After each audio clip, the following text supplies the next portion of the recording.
Hello everyone, this is Miss Carrie from the Waukee Public Library. For this week's Teen Maker Monday, we are using a suggestion from one of our Teen Advisory Board members who submitted the idea that we do something with paper airplanes. So all you need to participate this week is a piece of paper. If you have markers or crayons and whatnot at home, you certainly can fancy up your paper airplane a little bit, but really all you need is the piece of paper. Many of you already know how to build paper airplanes, I'm sure, and you can try out your own different designs. If you do need some ideas, we do have some books at the library about paper airplanes, or of course there are many websites and YouTube videos, I'm sure, about building paper airplanes.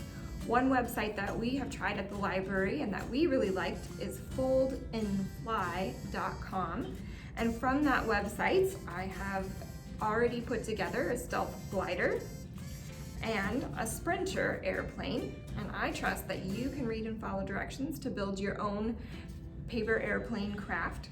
Then if we were here at the library doing this program, we would probably have some kind of obstacle course set up for you to build your paper airplanes and compete against other students to see who flies the farthest, who flies most accurately, and that sort of thing, and that would be fun. But there are still ways, even from home, that you can compete against your friends or other classmates, family members, or even against yourself if you're just building different types of airplanes like we have done here.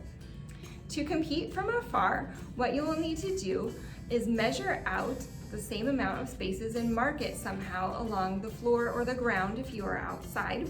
Then you have to factor in wind if you're doing it outside. If you don't have a tape measure or a ruler at home, you can just even use your piece of paper as your measure, because a standard piece of paper is 8.5 by 11 inches long. And so if you go just a tiny bit more off each side, you'll have a foot to measure. And so we've done that here behind me. Scoot back. You'll see with orange tape where we have marked out a foot in space along our wall, along our floor. And so as long as you and whoever you're competing against, or yourself, has the spaces marked out, then you can make predictions and guess which planes will fly the farthest. And I'm going to predict that our glider will fly farther, because my theory is that it should glide longer than ours. The way this one's folded, it's a little heavier, and I predict that it will fall faster.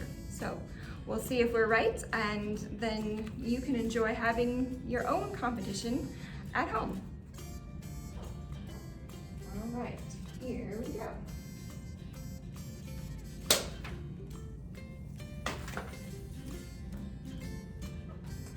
Turns out my prediction wasn't quite right, but the glider didn't lose by much.